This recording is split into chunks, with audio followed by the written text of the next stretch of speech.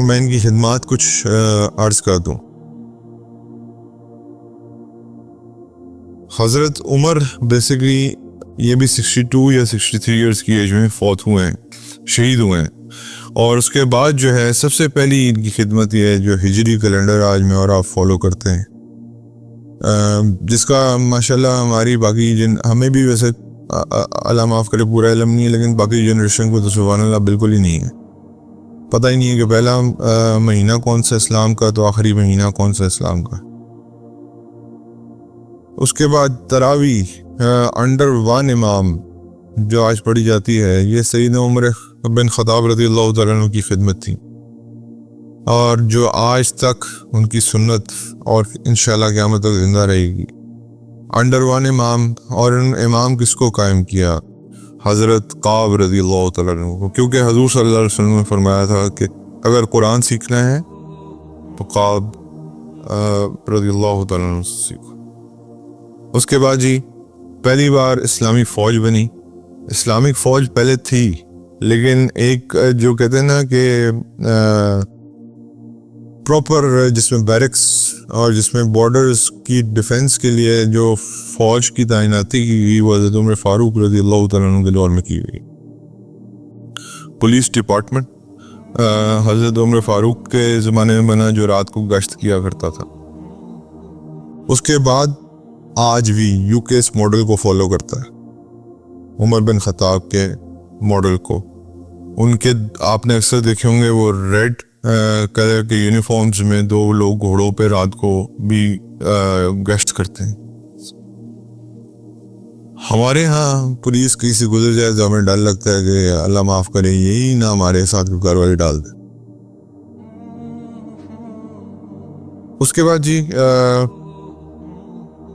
ایک اور واقعہ بہت خوبصورت واقعہ ہے. حضرت سیدنا عمر فاروق رضی اللہ تعالیٰ عنہ ایک رات کو وہ بھی نکلتے تھے, تو ایک دن حضرت طلحہ رضی اللہ تعالیٰ عنہ کو فالو کیا, یہ کدھر جاتے ہیں.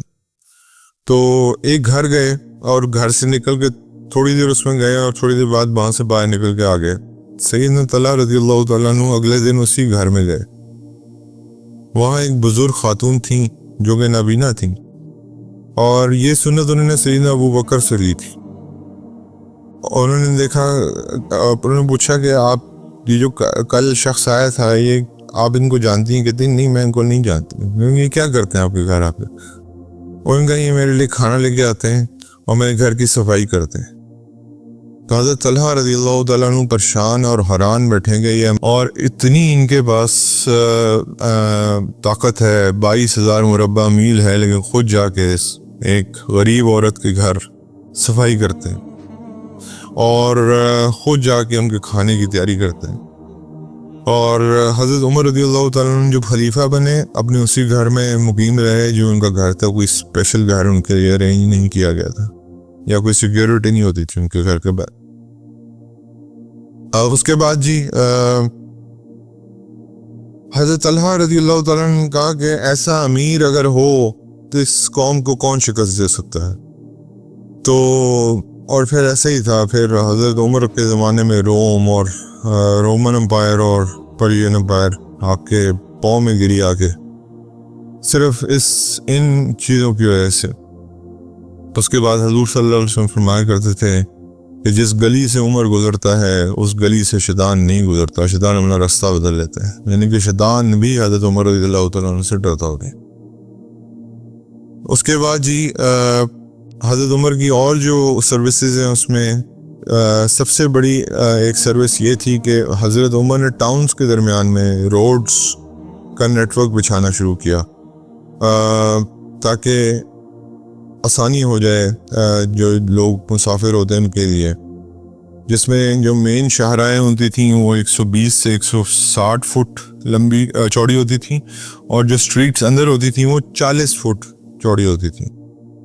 اس کے بعد ڈرینیج اور ٹاؤن پلاننگ جو ہے وہ سیدنا عمر فاروق رضی اللہ تعالیٰ عنہ نے کی. ڈرینیج کا نظام, مدینہ میں بارش ہوتی تھی پانی کھڑا ہوتا تھا, حضرت عمر فاروق رضی اللہ تعالیٰ عنہ نے اس کی ڈرینیج کا نظام کیا. کون سا آرکیٹیکٹ موجود تھا اس وقت؟ لیکن حضرت عمر نے یہ یہ مجھے اور آپ کو بھی نہیں پتہ یہ بات ہے کہ ہمیں یہ کس نے یہ ساری چیزیں دی ہوئی ہیں. یہ سسٹمز جو آج کام کر رہے ہیں یہ کس نے دیے ہیں؟ ٹاؤن پلاننگ کا سسٹم کس نے دیا ہے؟ ڈرینیج کا سسٹم کس نے دیا ہے؟ سڑکوں کا نظام کس نے دیا ہے؟ پہلے انسان تھے جنہوں نے رجسٹرار جنرل جس کو آج ہم کہتے ہیں یہ والا ادارہ قائم کیا جس میں ڈیتھس کی برتھس کی ریکارڈ کی جاتی تھی، اور جو سول سرونٹس تھے ان کی تنخواہوں کا نظام اس کے لکھت پڑھت کی جاتی تھی، ان کے ایسٹس کو نوٹ ڈاؤن کیا جاتا تھا. اس کے بعد سب سے بڑی بات حضرت عمر رضی اللہ تعالیٰ عنہ نے حافظ قرآن کے لیے الاؤنس یعنی کہ ایک پیسے مقرر کر دیے جو ان کو ہر مہینے ملتے تھے. حضرت عمر کہتے تھے جو حافظ قرآن ہے وہ عام آدمی نہیں ہے. He is one of the top person of the society. whereas آج جو حافظ قرآن ہے اس کی حیثیت کیا ہے وہ میں اور آپ جانتے ہیں. آج وہ باٹم جو ہمارے حافظ جو ہمارے مساجد میں حافظین ہیں یا جو حضرات نماز پڑھاتے ہیں ان کی ہم میں سے کتنے ہیں آج آپ مجھے بتائیں جو اپنے بچوں کو امام بنانا پسند کریں گے؟ We should be very truthful to ourselves. کون ہے؟ کیونکہ یہ ہمارے ہاں اللہ معاف کرے جو ایک زمانے میں صفائی کرنے والوں کا درجہ ہوا کرتا تھا نا، آج یہ درجہ ان کا ہو چکا ہو. حضرت عمر رضی اللہ تعالیٰ عنہ حافظین قرآن کے لیے وظیفے لگائے، تو یہ ان کی بہت بڑی سروس تھی. اس کے بعد بیت المال موجود تھا لیکن بیت المال کو پراپر ایک شکل دی گئی، اور الحمدللہ حضرت عمر کے زمانے میں بیت المال سب سے زیادہ بڑا فائنینشلی سب سے زیادہ اسٹرانگ جو بیت المال تھا وہ حضرت عمر کے زمانے میں تھا، جس کی وجہ سے حضرت عمر نے کرسچنز نان مسلمز اور جو انڈر ضمنی تھے ان سب کے وظیفے لگائے جو کما نہیں سکتے تھے، جو ضعیف ہو چکے تھے. پھر اسی طرح بوڑھے لوگ جو بڑھاپا کراس کر چکے تھے، جو اپنے ہاتھ سے کمائی نہیں کر سکتے تھے، ان کے وظائف قائم کیے. تو یہ ویلفیئر اسٹیٹ کا کانسیپٹ عمر فاروق رضی اللہ تعالیٰ عنہ دیتے ہیں. اس کے بعد جی امپورٹڈ گڈس پہ جو ٹیکس تھا وہ سیدنا عمر فاروق نے لگایا. یہ جو آج سسٹم ہے ٹیکس کا، امپورٹ والے یہاں بیٹھے ہوئے امپورٹ والوں کو پتہ ہے یہ سیدنا فاروق اعظم کا کام ہے. اس کے بعد حضرت عمر کے ایک اور سروس یہ تھی کہ گولڈ کوائنز اور سلور کوائنز کی پراپر جو ویٹ ہے اس کو ڈیفائن کیا جائے تاکہ لینے اور دینے میں کسی کی کمی پیشی نہ ہو. تو سلور کوائنز اور گولڈ کوائنز کا پراپر ویٹ ڈیفائن کیا گیا اور اس کے اندر پھر لینے دینے کی کمی پیشی کو ختم کیا گیا. اور پھر حکم جاری کیا گیا کہ کبھی بھی کوئی بھی جو دوسرے مذاہب کے لوگ ہیں جیسے کرسچنز ہیں، جوئش ہیں، ان کے ورشپ پلیسز جو ہیں ان کی حفاظت کی جائے گی، ان کی ورشپ پلیسز کو ڈسٹروائے نہیں کیا جائے گا.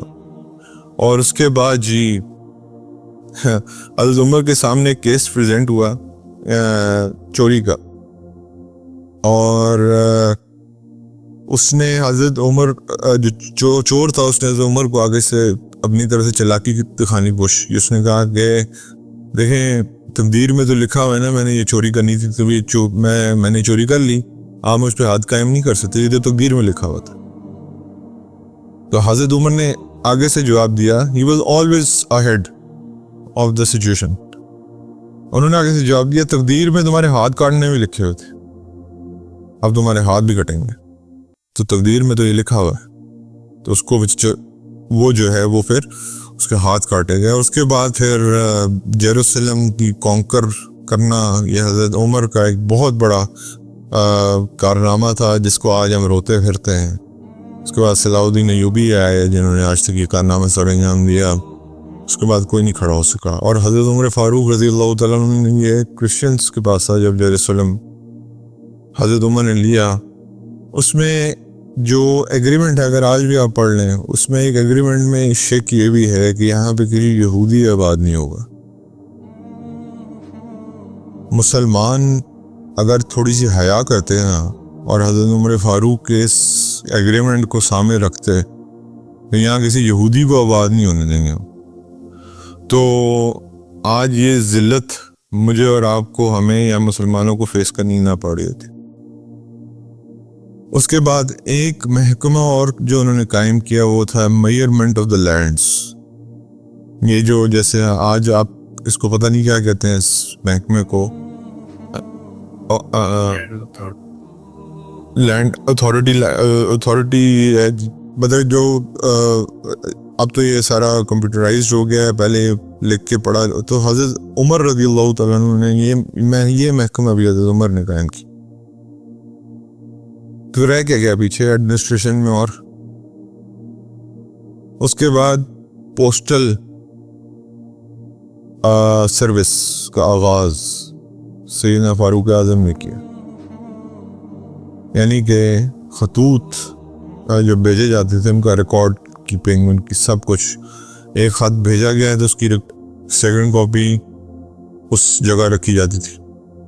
تو یہ جو پوسٹل سسٹم تھا اس کا سارا جو ہے وہ حضرت عمر فاروق رضی اللہ تعالیٰ عنہ کا.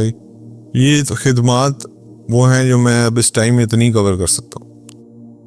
فاروق اعظم ہمیشہ ایک انسپریشن ہے ہم سب کے لیے, اور ہم سب میں سے بہت لوگ ان کو اپنا ہیرو بھی مانتے ہیں.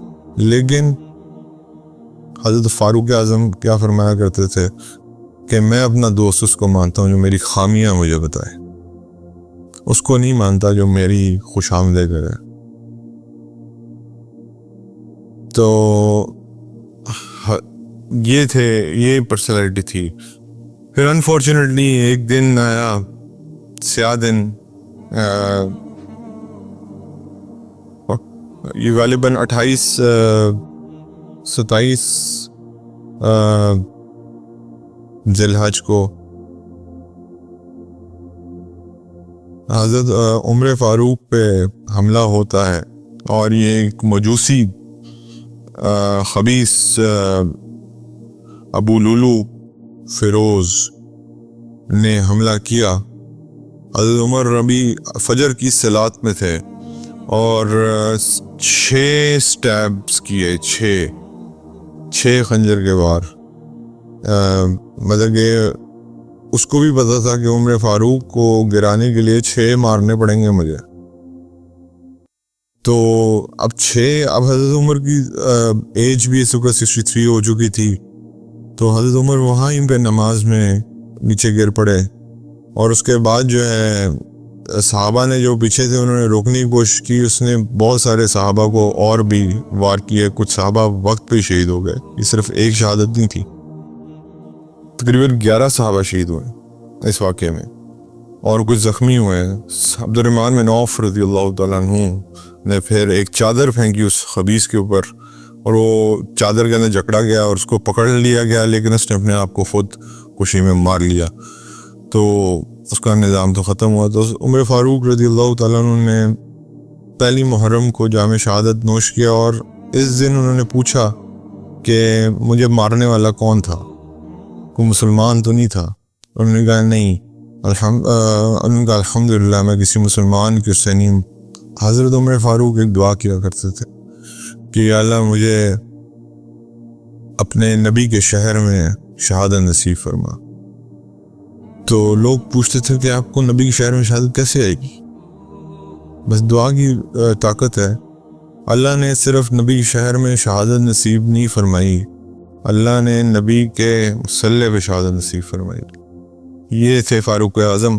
اور عبداللہ ابن عمر کو کہا کہ جاؤ اماں جان کے پاس, اماں عائشہ کے پاس, اور ان سے کہو کہ عمر کہہ رہے ہیں. پہلے کہا کہ میں آپ سب کو اپنی بیعت سے ریلیز کرتا ہوں, اور جا کے اماں عائشہ سے کہنا کہ امیر المومنین عمر کہہ رہے ہیں کہ اگر آپ اجازت دیں تو میں اپنے دونوں دوستوں کے ساتھ دفن ہونا پسند کروں گا. اگر آپ اجازت دیں گی تو آپ کا حکم سر آنکھوں پہ، اگر آپ منع کر دیں گے پھر بھی آپ کا حکم سر آنکھوں پہ، میں پھر عام مسلمانوں کے قبرستان میں دفن ہو جاؤں۔ بس حضرت اما عائشہ نے قربانی دی، حضرت اما عائشہ نے وہ جگہ اپنے لیے رکھی تھی، اور حضرت اما عائشہ نے حضرت عمر رضی اللہ تعالیٰ عنہ کو اجازت دی، اور وہ آج بھی وہیں مدفن ہیں۔ اور میں اور آپ جب بھی آج مدینہ منورہ جاتے ہیں، حضور صلی اللہ علیہ وسلم کے سامنے پیش ہوتے ہیں، حضور کو سلام کرتے ہیں، ساتھ سیدنا صدیق اکبر کو سلام کرتے ہیں، ساتھ سیدنا فاروق اعظم کو سلام کرتے ہیں، اور یہ تینوں دوست قیامت تک ایک جگہ ہیں اور اکٹھے ہیں اور اکٹھے ہی اٹھیں گے انشاءاللہ۔ تو حضرت عمر کی زندگی پہ جتنا بولا جائے کم ہے، ایک سٹنگ تو بہت کم ہے ان کی زندگی کے لیے، لیکن یہ جو میجر چیزیں ہیں وہ ہمیں پتہ ہونی چاہیے، اور یہ ہمیں اپنے بچوں کو بھی بتانا چاہیے کہ جا رہی ہے جو ویلفیئر اسٹیٹس تم دیکھتے ہو نا آج، ان سے تم انسپریشن حاصل کرتے ہو، یہ ہماری بنائی ہیں، وہ ہم نے کھو دیا اس کو، وہ ایک ہمارا قصور ہے، اس میں کسی اور کا نہیں ہے، لیکن دوسروں نے اپنا لیا۔ تو حضرت فاروق اعظم آج بھی ایک مشہور ترین ایڈمنسٹریٹرز میں، one of the strongest administrator, آج بھی صرف مسلمانوں میں نہیں غیر مسلموں میں مشہور ہے۔ تو یہ اسٹیٹس ایسے نہیں ملتے، اور حضور صلی اللہ علیہ وسلم نے، اور جتنی اللہ تعالیٰ نے ان کی قرآن میں بار بار ان کی چیزوں کو سیکنڈ کیا ہے، وہ کسی نے بھی، اللہ تعالیٰ نے کسی اور صحابی کو شاید یہ شان نہیں دی، اس لیے حضور صلی اللہ علیہ وسلم کہا کرتے تھے کہ اگر میرے بعد کوئی نبی ہوتا تو عمر ہوتا، لیکن میرے بعد کوئی نبی نہیں ہے۔ تو اس لیے عمر رضی اللہ تعالیٰ عنہ کو یہ ساری وہ جو شان ہے، وہ چونکہ ہر چیز میں پردے سے لے کے آپ کے لوگ بدری قیدیوں کے معاملے میں وٹ ناٹ، 3-4 مثالیں ایسی آتی ہیں جس میں قرآن میں اللہ نے حضرت عمر کے اوپینین کو سیکنڈ کیا ہے۔ اور پھر حضرت عمر نے 6 رکنی کمیٹی بنائی، میں نے آپ کو بتا دیا تھا کہ حضرت عثمان رضی اللہ تعالیٰ عنہ، حضرت علی رضی اللہ تعالیٰ عنہ، حضرت طلحہ رضی اللہ تعالیٰ عنہ، حضرت زبیر رضی اللہ تعالیٰ عنہ، حضرت سعد بن ابی وقاص رضی اللہ تعالیٰ عنہ، اور حضرت عبد الرحمن بن عوف رضی اللہ تعالیٰ عنہ۔ ان کا کہ ان 6 میں سے آپ کسی کو بھی سلیکٹ کر لیں، سارے اس قابل ہیں کہ وہ خلیفہ بن سکتے ہیں۔ تو حضرت سعید بن زید کو نکال دیا، حالانکہ وہ بھی عشرہ میں سے آتے ہیں، لیکن بردر ان لا تھے، انہوں نے کہا تھا کہ بائسڈ اوپینین نہ ہوئی۔ لوگوں نے کہا عبداللہ بن عمر کو بنا دیں، آپ کے بیٹے ہیں، انہوں نے کہا عبداللہ بن عمر کو صرف مصلی اور تسبیح کا پتہ ہے، اس کو پالیٹکس کا کچھ نہیں پتہ۔ آئی کین ناٹ بی، میں مسلمانوں کے اسٹیٹ میں نہیں چھوڑ کے جا سکتا۔ کئی دفعہ جہاں مسلمانوں کے اونٹ چرا کرتے تھے، وہاں جا کے خود اونٹوں کو صاف کر رہے ہوتے تھے، دوسروں کے اونٹوں کو صاف کر رہے ہوتے تھے۔ حضرت علی رضی اللہ تعالیٰ عنہ نے دیکھ لیا، حضرت علی رضی اللہ تعالیٰ عنہ نے کہا کہ یا امین المومنین، آپ اپنے پیچھے والوں کے لیے کیوں مشکل چھوڑ کے جا رہے ہیں؟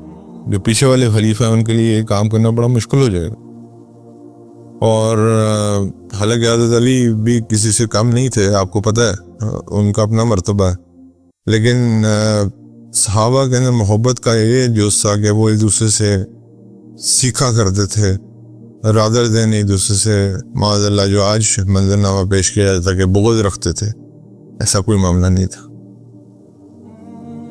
اللہ تعالیٰ ہمیں سیدنا عمر فاروق کی جوتی کی مٹی نصیب فرما دے، انشاءاللہ یہی ہماری زندگیوں کے لیے کافی ہوگا۔